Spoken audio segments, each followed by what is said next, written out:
Welcome to this week's episode of EBC Sports International. I'm your host, Ken Cruz, with the latest and greatest from Washington, D.C. Thank you so much for joining us this week. We hope that you're staying safe and continuing to do your part during these interesting times. It's been nothing short of amazing in the world of sports, and I'm glad to have some of my favorite people joining me once again. Now, let's start out west with Mr. Seattle Seahawks, Michael Hudson. What's up, man? Go Hawks. Yeah, that's probably Mr. Hawk. Next, the honorary mascot of the newly established Las Vegas Raiders, Alderman Santos. What's up, nation? It's good to be here as always. And from Alexandria, Virginia, we have number one supporter of the worst name in the league, Washington football team, EJ Gonzalez.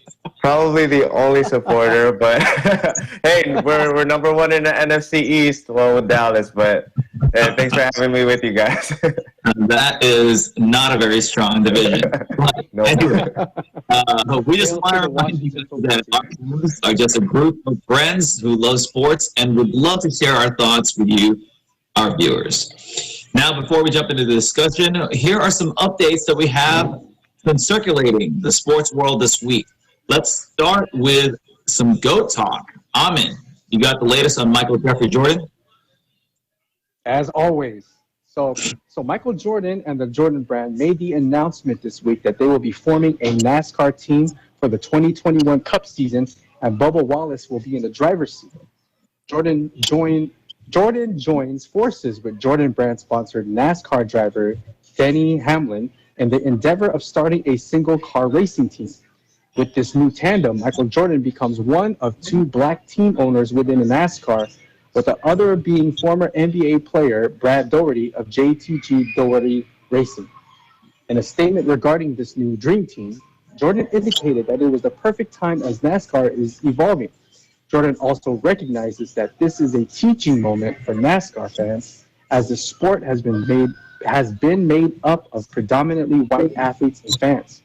Lastly, Michael Jordan and the Jordan brand are using this endeavor as a way of opening more doors that have been closed for too long for black athletes. Back to you, Ken. Awesome news. Thank you so much, Amin. Now, last week, we've had an unprecedented amount of NFL injuries. However, the San Diego Chargers probably had the most unusual injury to their quarterback. Mike, what happened?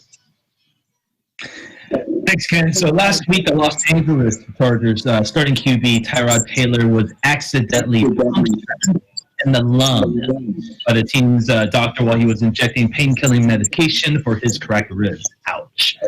Because of this, Taylor did not start last Sunday's game against the Kansas City Chiefs, where rookie quarterback Justin Herbert got the starting nod. Though there's no timetable for Taylor's return, the good news is that it's not a life or career-threatening injury. And Taylor just signed a 2-year, $11 million deal with the team. So it's unfortunate that the money won't be well spent as he continues to heal up from the mishap. Back to you, Ken. That was so strange. But we'll have more injury talk later in our show. Thanks so much, Mike. Finally, we got some WNBA news. EJ? Thanks, Ken. Candace Parker of the Los Angeles Sparks received the honor of WNBA Defensive Player of the Year for the 2020 season. This is the first time she received this recognition in her 13 years of professional playing. Over the last 4 seasons, this is the third time that an LA Sparks player received this award. Candace averaged a WNBA high of 8 defensive rebounds per game, ranked 8th in block shots with 1.23 per game, and averaged 1.18 steals per game, which makes her one out of 5 players this year who averaged at least 1 block and 1 steal per game. She led the LA Sparks to be the 3rd best ranked defensive team in the regular season. Candace received 16 out of the 47 votes to edge out Alicia Clark of the Seattle Storm, who received 11 votes, and Alyssa Thomas of the Connecticut Sun, who tallied 10 votes. Aside from adding this honor to her resume, Candace will receive $5,150 in cash and a specially designed trophy produced by Tiffany & Company.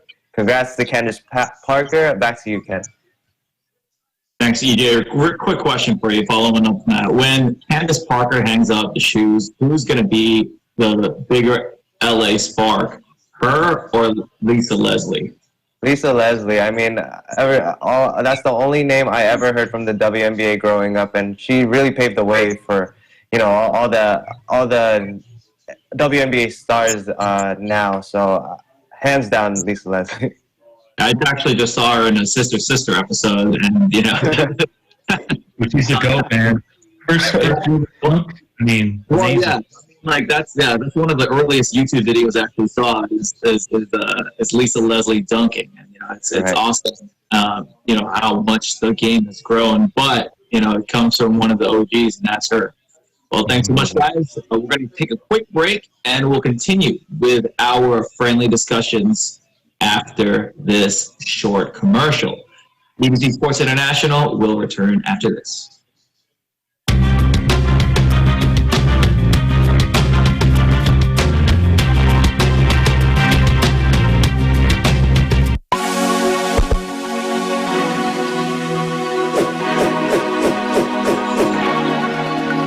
Hello there, I'm Alfred, and I'm a graduate of Bachelor of Science in Computer Science, batch of 2008 in New Era University. I'm currently working as an operations analyst in Autodesk. Hi, I'm Earl Escanio, and I graduated with Bachelor of Science major in Computer Science in 2010. I am a consultant at Trinity Consulting LLC. Hi, I'm Ivy Macapagal, Bachelor's of Computer Science graduate, year 2010. I'm currently working as a cybersecurity analyst in one of the largest telco here in New Zealand, Coast Park, NZ. I'm Jofran David Riego, a BS Computer Science graduate here in 15. As a legal analyst, I am tasked to read U.S. cases, specifically civil torts cases. I am Melanie Rico Hermosi, a Bachelor of Science in Computer Science graduate, year 2006. I'm currently a software quality assurance engineer at FBI Systems here in Maryland, United States. I'm Renzo Cruz. I'm a graduate of BS Computer Science, year 2012. I'm currently working abroad, and I'm working as a senior cybersecurity consultant who specializes in digital forensics and incident response. And I am part of a national security in one of the countries here in the Middle East. I am inviting everyone to study at New Era University to legit true grit. Be brilliant in the new era.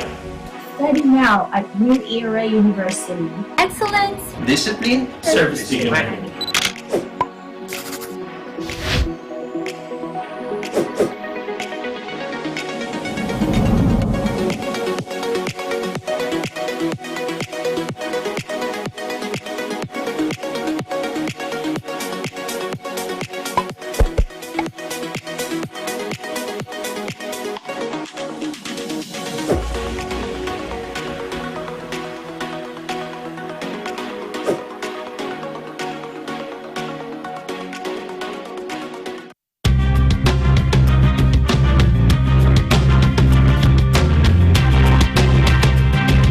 Welcome back, everyone. You're watching EBC Sports International. We're in the mix of some highly competitive NBA Conference Finals. There's a lot to digest, so let's start with the Western Conference Finals between the Denver Nuggets and the Los Angeles Lakers. So the Lakers are currently up 3-1 versus the Nuggets. Now, are the Lakers right where the Nuggets want them? Denver did beat Utah and the Clippers after being down 3-1. Mike, start us off, man. Oh my God! Do I have to start on a Lakers segment? Okay. Of course you do. Very strategic. To answer your question, yes, Denver has them exactly where they want them. Audience meeting the other day of I think it was Peel. What's that one show that was on? It was like is that comedy show? Key and Peele. Jordan Peele? Yeah, they showed Key. He was like fully drenched, and then me was saying like the Lakers decide not to win like game 4 or something like that, so they can. But anyways, yeah, I think that Denver has them right where they want them, guys. I think that they'll win the next game and kind of give the Lakers a scare. But I think at the end of the day, the Lakers. They're by far, with all seriousness, they have the size, they have the defensive effort. It seems like they just wanted a little bit more, and obviously they have the greatest player in the world with LeBron James. who's just taking it to the lane every single time when he wants them to. And I think Anthony Davis is really starting to really put himself on the top echelon as far as the top players in the NBA. And also, I think, but at the end of the day, Denver, man, this team is probably one of the most resilient teams I've ever seen. I mean, these guys do not give up.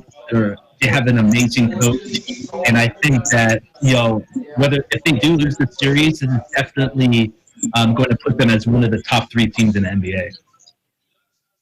So following up from that, I mean, do you think LeBron would allow Denver to beat them 3 times in a row? Absolutely not. Absolutely not. No way. LeBron James is known. By the way, let me give you a fact. I think it's LeBron in a 3-1 series, I believe, is 14-0. So just FYI. Oh, that's even more. But I mean, he got compelling swept argument. So that's even more of a compelling argument because with LeBron James being, if he were to be in this reverse situation, you can count on LeBron James to perform. Jamal Murray has proven in two series already that he is capable of bringing the Nuggets up from a 3-1 deficit. But you're going up against LeBron James, the one who's done it longer and more often than Jamal Murray has. So if you were to just put them side by side on paper, I mean, it's going to be the Lakers. LeBron James will not allow that to happen.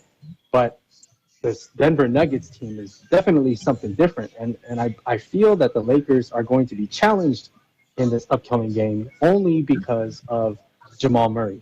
If Jamal Murray is able to capitalize, and play like he always has, and he draws LeBron's attention.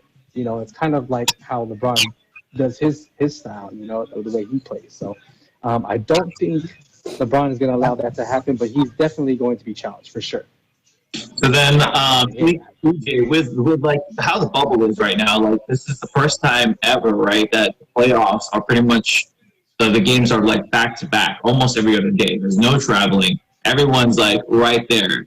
Traveling sucks, I know, for the players because you have to go on a plane, you have to get off a plane, but you get an extra day off and sometimes 2 extra days off. In this case, you get 1 day of rest and then you're right back at it. In Denver's case, they had to come back, as mentioned earlier, from being down 1 to 3 games, 2 series in a row. So not only is that physically taxing, that's emotionally and mentally taxing. Do they have enough left in the tank to get to the finals? Right. Well, first of all, these guys are athletes. I mean, this is what they do, right? They play basketball every day. So I don't think in that sense that they're exhausted, but I think their gas tank in coming back from 3-1 has got to be exhausted by now. I think doing it twice was incredible, especially against Denver, against Utah. Everyone counted them out. They came out, and nobody thought that they would come out of a 3-1 hole with Kawhi Leonard and the Clippers, but they were able to do that. But okay, so they done it twice in the same season, 3 times in the same season. That would, and the third time being against LeBron James, that would honestly have to take a miracle. And honestly, I like the adjustment that Frank Vogel made, putting Dwight Howard in the starting lineup.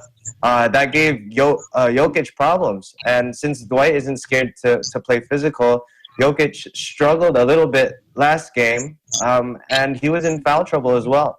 So, I think Lakers at the end of the day is going to close the series out in 6. But I definitely give the props to Denver. I mean, there's one thing about this bubble, right? There's no home court advantage. So a 1-game win can really move momentum. And Denver's proved that if they get momentum, they can ride it all the way till the next game. So it would be amazing to see Denver come back, but I don't think that 3 times in one season, I don't know. I think that one seems a little bit more unrealistic than the last 2 times. Yeah, I think go ahead, Mike.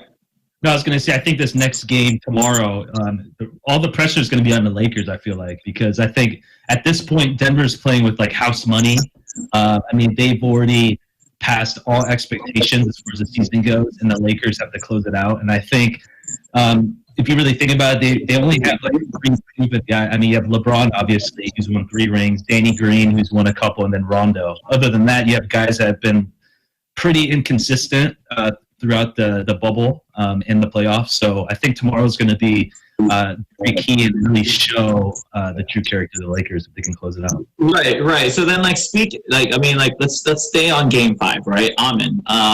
So Dwight Howard, Jeremy Grant, KCP, playoff Rondo, Monte Morris.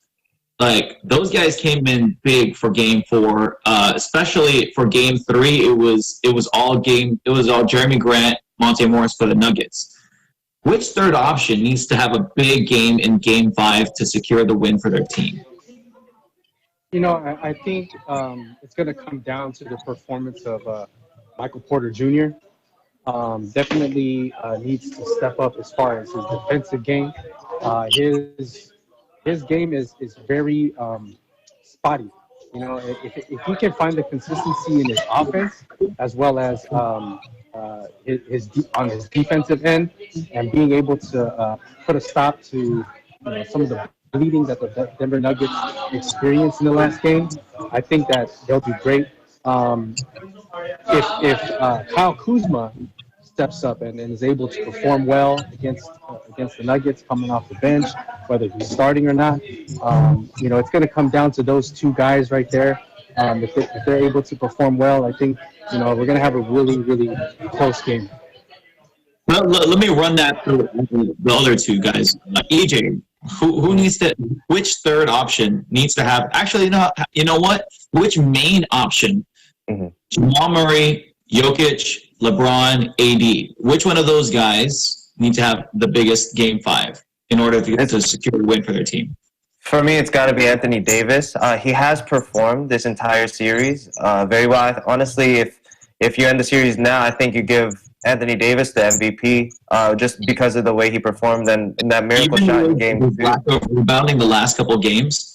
Yeah, so I think definitely that was Game 3, right? Where I think Game 4 he only had 5. Game 3 he had 2. Okay, well, for me, I think it's because even with the lack of rebounding, they were able to win game 4.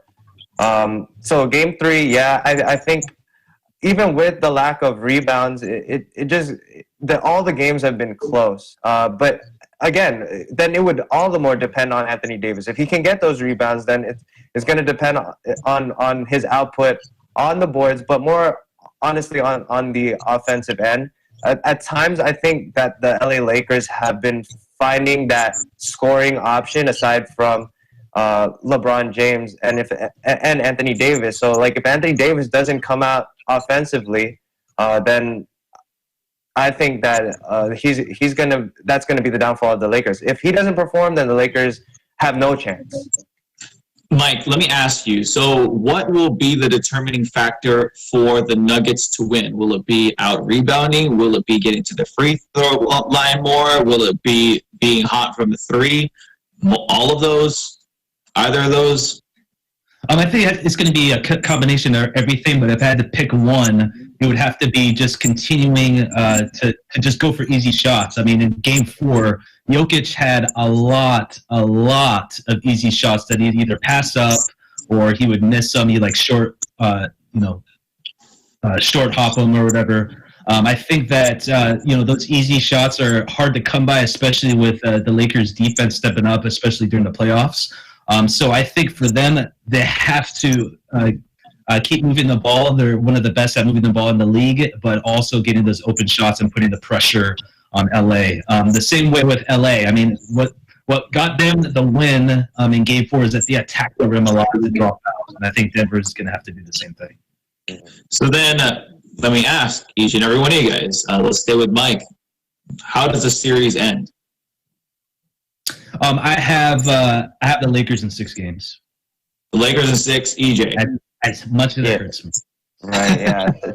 Same. I'm not a Lakers fan, but I think it's just hard to bet against the Lakers and LeBron James. As I mentioned earlier, I think that, yes, ends in 6. I think Denver gives them a run for their money. this next game, but I think Lakers close out by the 6th. Oh, man, I know you're picking the Lakers, but how many games?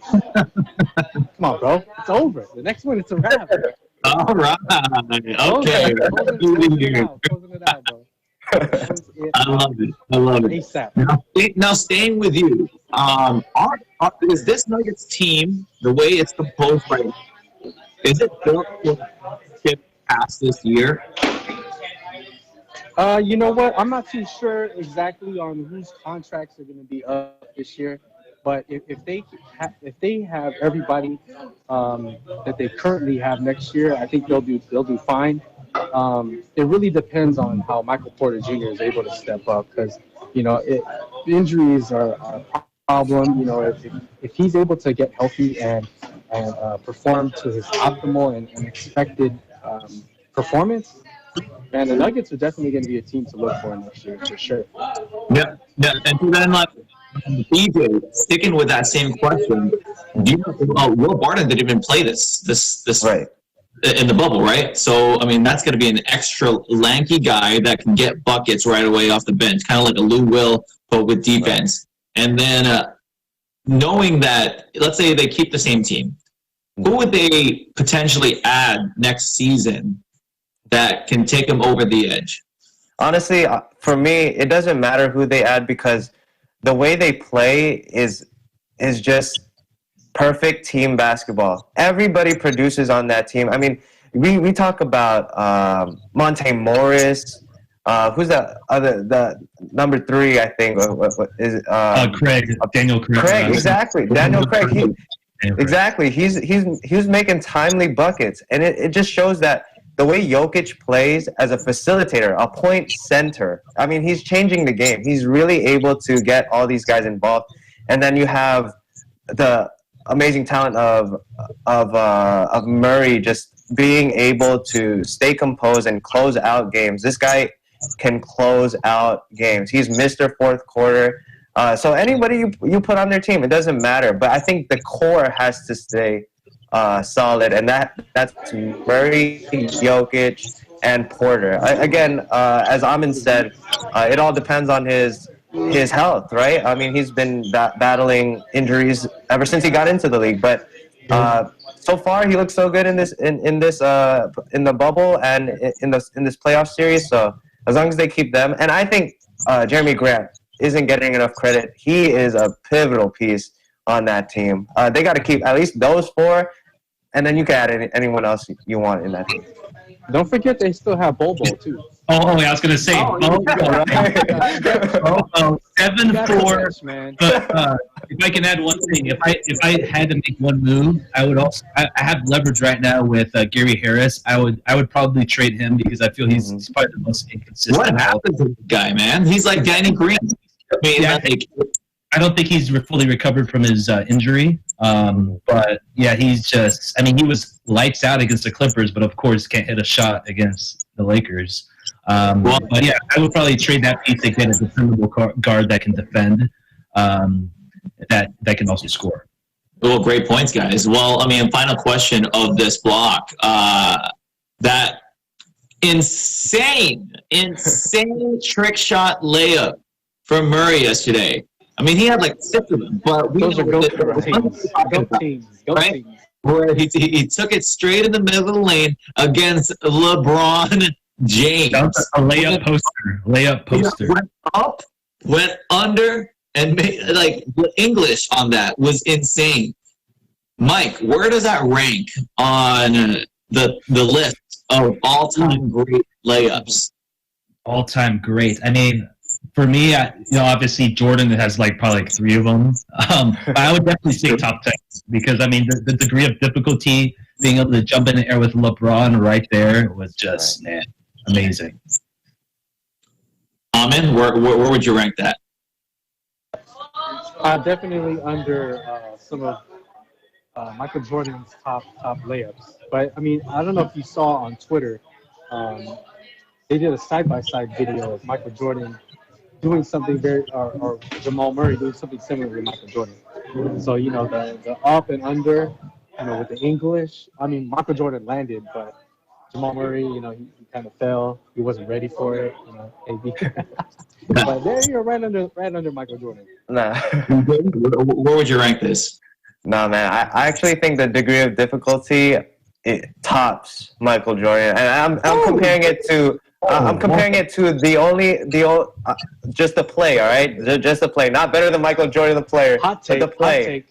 I think think about it. I mean, the one that we all know from Michael Jordan is the one against the Lakers, right, where he goes up and puts it up with his left. But it was all flair, uncontested. He basically just did it on his own. This one is contested by arguably one of the best defenders to ever play the game in LeBron James, who did shut him down in the fourth quarter. But this is against LeBron James, who's right there, hand in his face, and he goes up and around. I mean, like, basically behind the back of LeBron James to put it up.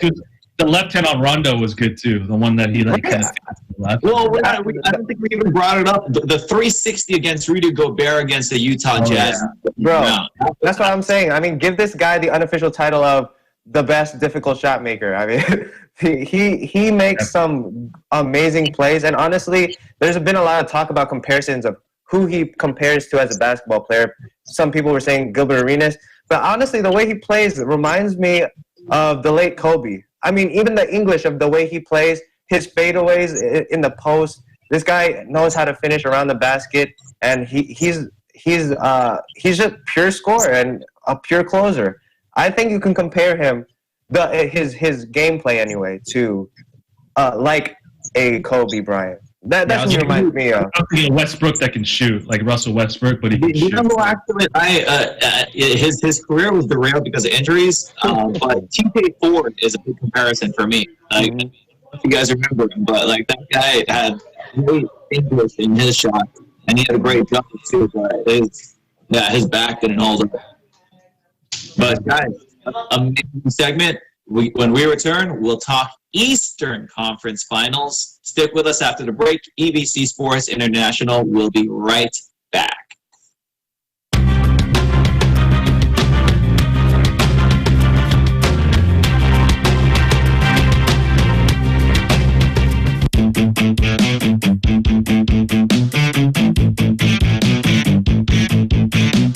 Grabe lahat kami.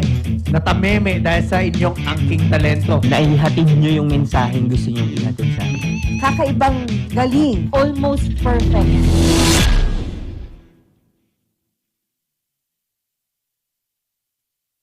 Tagisan ng Galing Part 2 is co-presented by Cooper, an expert in air conditioning and electromechanical. Also engaged in structural, electrical, fire protection, plumbing, and sanitary services. Cooper, your ultimate NEPs and air conditioning solutions. Unlad Incorporated International, fight against global poverty. Canrib Corporation, your ventilation and air conditioning specialist. Our sponsors, BDO, we find ways. JRC Industrial Sales, RS Square Variables Incorporated, your trusted UPS supplier and UPS maintenance provider in Luzon, Visayas, and Mindanao. RJK Services Manpower Agency Corporation, Robes Builders, Villa Casares, Chris Rock Enterprises, Victory Carpentry, DOP Asiatic Pest Control Services, and AUB Aspire for the Future. In partnership with New Era University ETAP, Expanded Tertiary Education, Equivalency and Accreditation Program. Embrace Cafe, we embrace differently abled persons.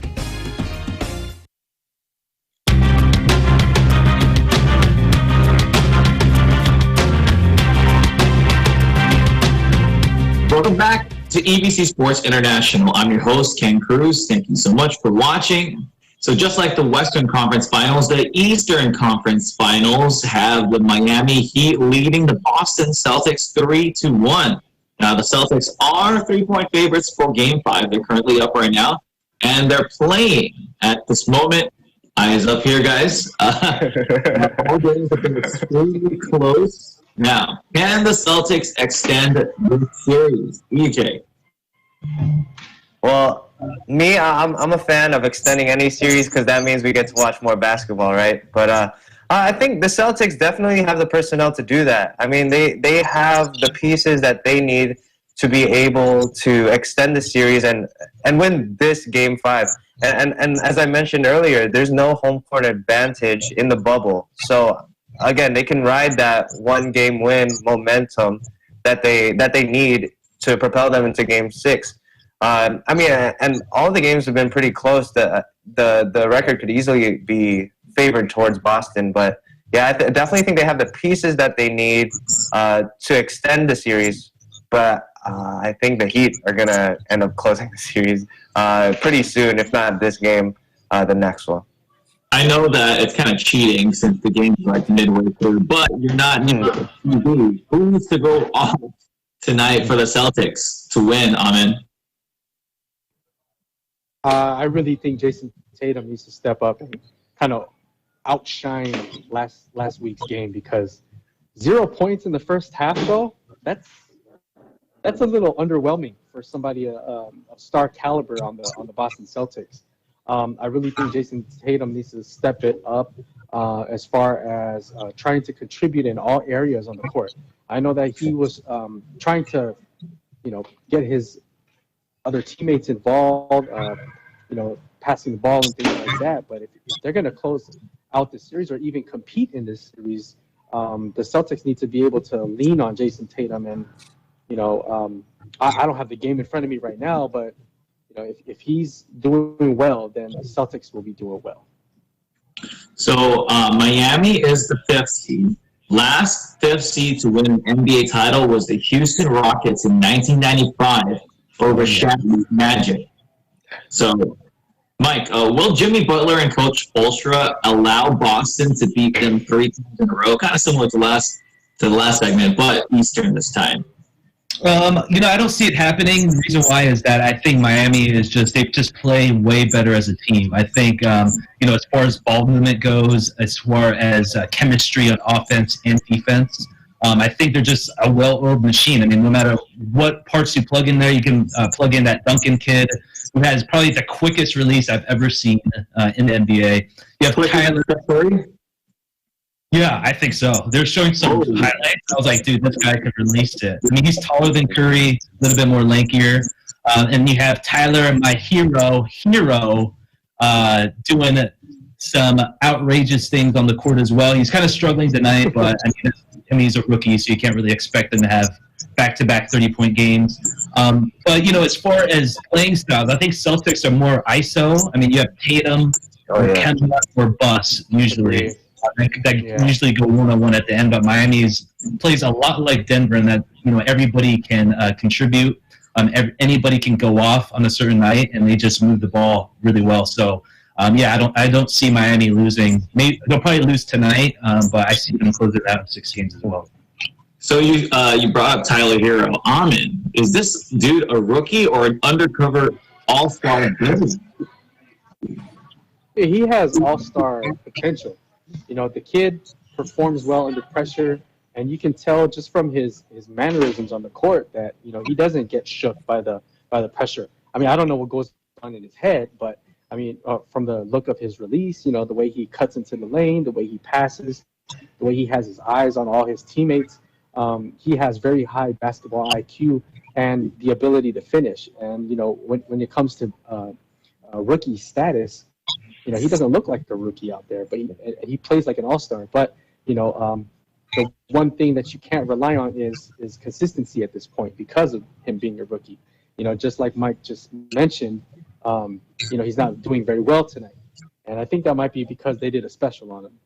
Usually you feel a little bit of butterflies, you get a little jitters and stuff like that. And I was watching the pre-game countdown with Chauncey Billups interviewing Tyler Hero. You could just tell his media skills aren't quite there yet, and I think that his on-court presence definitely makes the Boston Celtics stay on their toes, because you never know where this kid is going to go. He's like a flash, you know what I mean? He's like, first you're watching him, and then next thing you know, he's cut into the lane. So I'm voting for Hero for something, next year. So he's definitely got all-star quality to him for sure. Well, that's the thing, right? I mean, like when coaches make game plans against whoever, they especially against the Heat, right? Brad Stevens makes the game plan. All right, they're mainly going for, all right, how are we going to defend Jimmy Butler? How are we going to defend Goran Dragic and Bam Adebayo? So then the other guys, whether it be Duncan or Hero, they'll have their chance to shine. However, if they have such a great game like Hero did last game, it's going to be like, all right, in the practice between last game and now, they're going to be like, how are we going to shut down Hero? And I think that's what they did, and that's what they're executing very well. The Celtics are, right? And I'm guessing Marcus Smart's probably touching him up throughout this game, too. It's probably like, how dare you scare that. But speaking of those players, so Anthony Davis, Jamal Murray, Rajon Rondo, Tyler Hero, Bam Adebayo, all Kentucky Wildcat alum. Who's been the most impressive Wildcat alum this postseason, EJ? Well, for me, we know Davis is a star, right? We've seen Rondo do his thing in the playoffs. He's playoff Rondo. Bam has had great moments, including that historic block on Tatum in Game 1. Like he saved the game. Tyler Hero's balled out the series, but it's only been the series. So if we're talking the whole postseason, you got to give it to Jamal Murray. This guy leads the team in scoring. He dug them out of the 3-1 hole, not once but twice with Jokic, but they couldn't have done it without him. I mean, this guy put up 50 against Utah. I mean, this guy is going to have a pretty great resume by the end of his tenure. So, I mean, for this postseason, all accolades go to Jamal Murray, no matter what happens to Denver. Speaking of resumes, Mike, what do you think about Coach Calipari's resume now with all these guys like killing it in the semi? Well, I mean, he's doing something right? I mean, I think there's a reason why so many of the top recruits go to Kentucky is because they know they're going to be able to be successful NBA players. I mean, look across the NBA, you have, Michael Towns, Andrew Wiggins, was that Karl Anthony Towns? I'm sorry, Andrew Wiggins, and yet the list goes on. I mean, it's just the program that he runs is absolutely amazing. I mean, it's incredible that he has all these freshmen that have such mature games, like right off the bat, that can just compete for national championships every single year and then just go straight to the NBA, be draft picks. So, I mean, it's incredible. Well, Coach K is doing something amazing, man. Yeah, for sure. Coach K is like he develops future NBA stars. Like I think what's also funny has to do with his all-star experience. Yeah. Well, Coach K, if we're talking Duke, out of like the large programs, they kind of, I think, traditionally they've had the least amount of big stars, even compared to North Carolina, right? Right. And then even compared to Kansas. Kansas had some big guys. Duke, I think, just does very well. Coach K does very well of creating great teams. I mean, other than Kyrie, who, like, maybe there's a reason why Kyrie's Kyrie is because he didn't actually get to play the whole season, right? Yeah, I think the past 10 years for Duke, they produced some pretty good talent. I mean, if Grant Hill didn't get hurt, I think he would by far be one of the best ever to play. But yeah, I mean, it is kind of surprising because, I mean, Coach K is such a esteemed head coach. And well, I mean, so then, like, as far as on the side topic of North Carolina, Vince Carter, I'm sure you guys saw this, right? Vince Carter today is the 20th year anniversary. 20 years. 20 years. The Olympics where he dunked over, I forgot the guy's name. We don't even remember the guy's name. The guy was 7'1", dunked over. I wish we could do the footage. But he dunked straight over a 7'1" guy. And you can see Kevin Garnett and Gary Payton's face. It's like, the best. KG had the best reaction, man. Let me ask you guys one by one. Where does this rank in in-game dunks of all time, Amin? I'll probably put that up to the first one, number one, man. Because I mean, in that time, in that era, like that's something that you've never ever seen before. a man jumping over a 7-foot basketball player in the game. Yeah. I mean, you've probably seen that happen maybe on a slam dunk contest, but not in game, because I mean, you'd have to have like the strength in your legs from running back and forth, shooting, defending, and then still have the springs to jump over somebody that tall. Like that's wild, bro. That's got to be my up there top ranked dunk of the. Agreed, EJ. Where does it rank? Yeah, definitely agree. Number one, and if it isn't that dunk, it's got to be some of other. The only other ones to compare is his own. Is Vince Carter's own dunk. He just has so many of them. But, I mean, you can only compare it to his own. The one on Alonzo Mourning was pretty sick too. Exactly. I mean, jumping over a 7-footer in game. I mean, that's unheard of. How many times have we seen that? Even in the NBA, right? I mean, I think Giannis did it a couple seasons ago over. Yeah. The DeAndre Jordan, also Vince Carter, I believe, almost over Tim Duncan. Like that was, I don't know if you could consider that, but he did technically jump over him. Duncan was proud. Yeah, that's what I'm saying. So, like I said, you gotta compare it to Vince's. Mike, where would you rank that dunk? For me, I'd rank it 2. And the reason why I say that is because, number one, for me, it has to be when Jordan goes baseline and dunks on Ewing. I mean, for me, that's just like, that just gets my blood boiling every time I see that. Is that what you play when you wake up at 4:30 in the morning? Like, if I need like that jolt before I hit the gym, dude, put that clip on. Dunk it over. That was too. It was the move before the dunk too. It was the move before the dunk. Yeah. He fakes that. Exactly. Amazing. Last question of this block. Wait, how about you? Ken? Is that your number one? Is Vince your number one? Absolutely. I mean, like, I was like, what, 12 at the time when I saw that, and like, man, I remember like just trying to at least touch the rim after. I mean, like it's propelled me to want to be a great dunker, and I failed, but I mean, at least the motivation was there.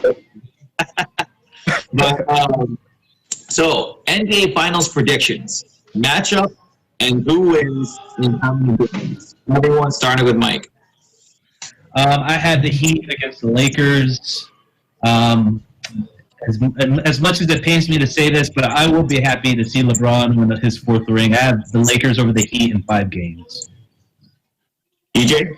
Ooh, 5 games. Wow, that's a hot take to me. Miami's too small.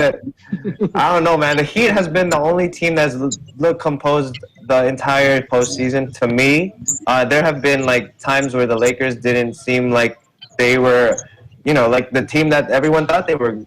That they were. But obviously, I think the Heat and Lakers definitely. I'm going the opposite way, though. I'm rooting for the Heat. I'm rooting for the Heat to upset the LA Lakers, and I give it to them in 6 games. Eric Spoelstra coached LeBron James, so he knows he's got to have some sort of game plan to adjust to LeBron James. So, to me, I think it's going to be a good matchup, and I'm going hot take with the Heat in 6. Yo, I mean, I really like the Heat. I wish they didn't have to go up against the Lakers, because, for me, it's always going to be the Lakers, bro. It's been so long since they've been in that position to make it into the finals, and now that they're there, they're going to let the Heat take it? No, they're not there yet, man. We can't jinx ourselves. Six, baby. Come on. This is very objective. Okay, this is very objective. LeBron James on the Heat is completely different than LeBron James on the Lakers. Yeah, he was LeBron better James on the didn't have Anthony. Yeah, right. He was. Well, he was. Let's be real. But he didn't have Anthony Davis.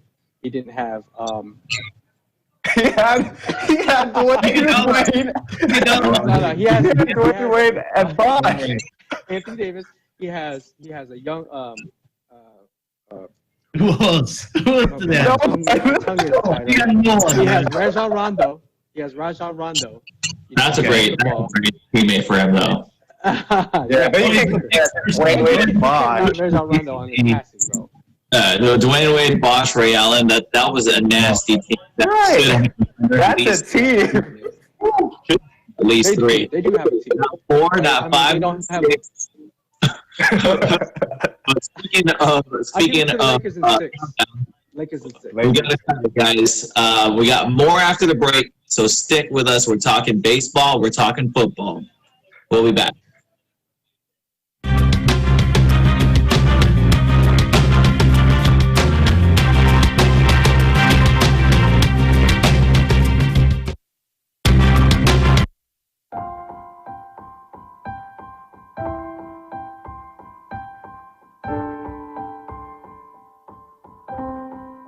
Mga kababayan, naharap na naman po tayo sa mabigat na pagsubok na ito. Ito yung COVID-19. I hope everyone's okay. I hope everyone's safe. Nandito po kami para hikayatin pa po kayo na maging matibay. Mas maging matatag po tayo and just stay positive po sa lahat po ng nangyayari ngayon. Mga mahal kong kababayan, lampasan po natin, pagtagumpayan po natin ang pagsubok na ito. Stay strong sa panahon po na to. Huwag tayong mawawalan ng pag-asa. At inihikayat din po namin kayo na sana makinig po tayo sa ating gobyerno. Sumunod muna tayo sa gobyerno dahil yun yung pinakamainam na paraan para hindi na lumagana pa yung virus. Let's all stay at home. Spend time with our loved ones, with our families.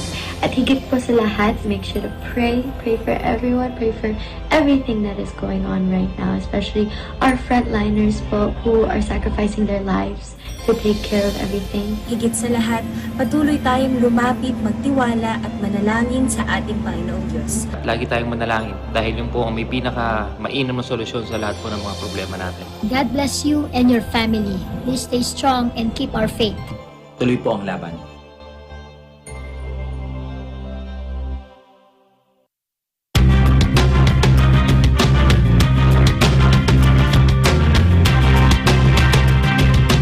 Welcome back to EBC Sports International. So as mentioned earlier, week 2 is full of injuries around the league. Some of the big names include Saquon Barkley tearing his ACL out for the season. Same with Bruce Irvin of the Seattle Seahawks. Sorry, Mike.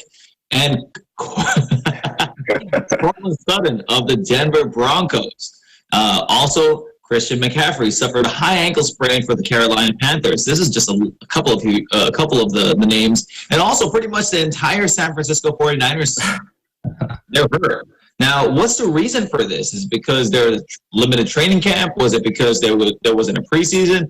Or did this many freak injuries happen simply because, well, just out of coincidence? Now, with Jolty out today, half of our resident NFL experts are out. So let's have Mike enlighten us. What's your take on the week 2 injuries? Well, first, I want to send all my condolences out to all the fantasy teams that have been greatly affected by the injury.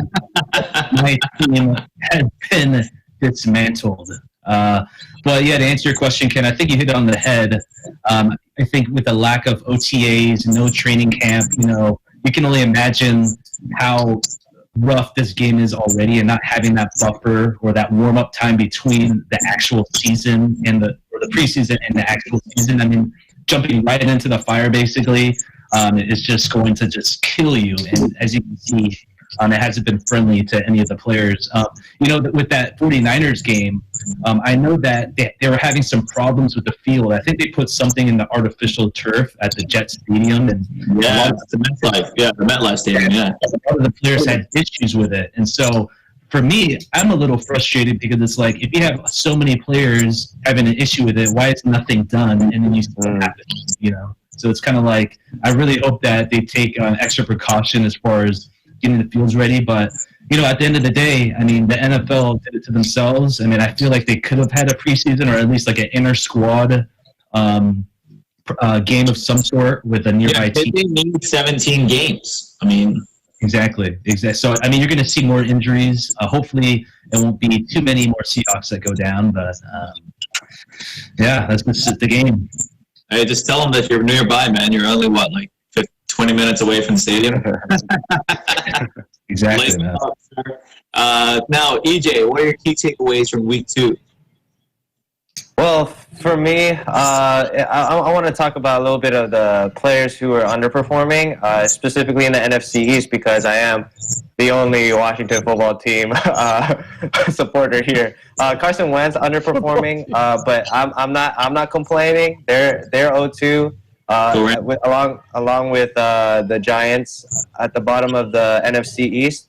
My takeaway was, how many times do the Atlanta Falcons have to choke a lead in order in order for it to lose all their fans? Did you see that onside kick? Oh man! Right. They were just watching it. It's like, dude, jump on the ball. Jump on it. It's embarrassing. I can't believe how bad. Yeah, like those guys are the epitome of like choking, on the spot. Right.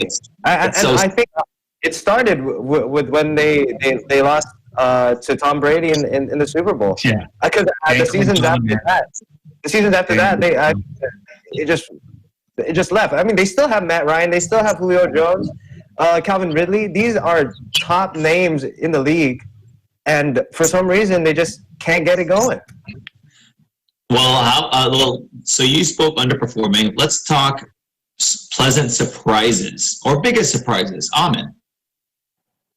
When it comes to biggest surprises, I always turn to the new Las Vegas Raiders. I did not think that they were going to beat the Oh yeah, that was definitely a surprise. Yeah, exactly. I don't think I was the only one to be surprised at the performance of Derek Carr as well as Josh Jacobs. He definitely overperformed, and I think he exceeded so many expectations coming out of the gate, especially with going up against the top-tier team like the New Orleans Saints. I was very surprised, that Drew Brees kind of, the way he played was a little, what was out of his character. He's usually one to come up in big games like this. I think that I was very surprised with how Derek Carr was able to find his men out there in the field, and the Raiders have always been known to have a spotty secondary, but they did what they had to do, and I think they lucked out with Michael Thomas not being there. So that's my surprise. Let's stay with you real quick. Let's go to week 3, Raiders versus Patriots. How did the Raiders win? The Raiders are just going to have to keep doing what they've been doing so far. Turning to their running game, they didn't have a very strong running game, even with beast mode last year. But if they keep turning to Josh Jacobs and just finding the short passes against the Patriots defense, then I think they'll do pretty well. The Patriots are, they have Cam Newton, they have a very experienced quarterback there, so I would definitely expect some big plays from Cam Newton in there. But go Raiders, bro. Yeah, EJ, who's your week 3 matchup? Obviously, I'll be watching the Washington versus the Browns game. I think that's going to be exciting. Just you. Why? Well, I'll be rooting for them because they have. For me, they have to win this game against Baker Mayfield's Cleveland Browns. Dwayne Haskins was horrible last week against Kyler Murray. I think Dallas has the tougher opponent, and we're tied right now at the top of the division. So I think Dallas is playing who they play? The Seahawks. And Russell Wilson. So obviously that's got to be the tougher matchup between the two of us. I think we win this, and we could stay at the top of the NFC East. Hey, Mike, real quick. Which is a better game? Packers, Saints, Chiefs, Ravens. Ooh, man, that's going. Man, that's. I would have to say. I'm at a loss for words. I would say Chiefs and Ravens definitely, because you're looking at Mahomes and Lamar Jackson, or basically the future rivalry. It's going to be very similar to how Brady and Manning were when they were in the league as well. But yeah, I have the Chiefs edging out the Ravens, but it's going to be an amazing game. I can feel it. Awesome. All right, so last two questions, right? So let's talk baseball real quick. Playoffs start next week. I know this is not our fourth day. Let me get your World Series matchup picks. Mike. I'm going to go Yankees and Cubs. Yankees winning. Oh, Yankees winning. All right. EJ? Well, I'm gonna have to root for Atlanta. I used to live there, so I'm going for the Braves coming out of the National League, and I like going for underdogs. Let's go with the Chicago White Sox. Oh wow! And who wins the World Series? I gotta root for Atlanta, man. All right, and then Amin. I'm from the Bay Area, but for some reason, I'm always gravitating towards LA teams. I think the Dodgers is going to come out, with a big chip on their shoulder after, the whole Houston ordeal. So I'm picking the Dodgers, taking it all. I love it. The Dodgers are currently at the top of the league right now with 40 wins, so they're looking strong, especially with Mookie Betts. And then finally, let's do it real quick. You get your the question of the week. You get a touchdown. How do you celebrate, Mike? In honor of Vince Carter, I think what I do is I set up one of my teammates. I grab the ball and just jump over him and dunk on the goalpost. All right, and me, I'm a classic kind of guy. I'd probably pretend like the ball is stuck to my hand and I can't get it out, and I have to use my foot and kick it off. All right, got it. All right, Amin. I'm gonna have to do like a Michael Jordan-esque kind of, because I'd be the quarterback, so I'd be running in. I'd have to do like a Michael Jordan kind of like brush off my opponent, push my teammate out the way, and then go up and shoot the jumper. So no TikTok dances from any of you guys, huh? Disappointing. I was actually looking into that. What's your dance, bro? Well, I got you. Well, appreciate it, guys, and that's all we have for this. Wait, Ken, what's your dance, dude? Come on, man. A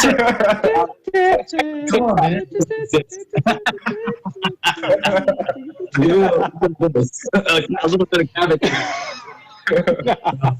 I age myself. So that's all we have for this week's edition of EBC Sports International. On behalf of everyone on our panel, thank you so much for joining us. Be sure to stay tuned for next week. We got more. Make sure to visit our websites at eaglenews.net and eaglenewslive.com. Like us on Facebook and follow us on our Twitter at twitter.com/eaglenewsph to join the conversation.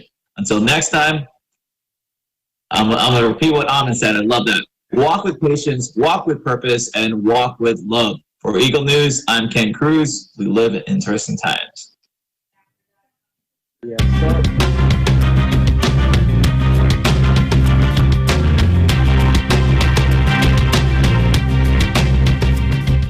Established 19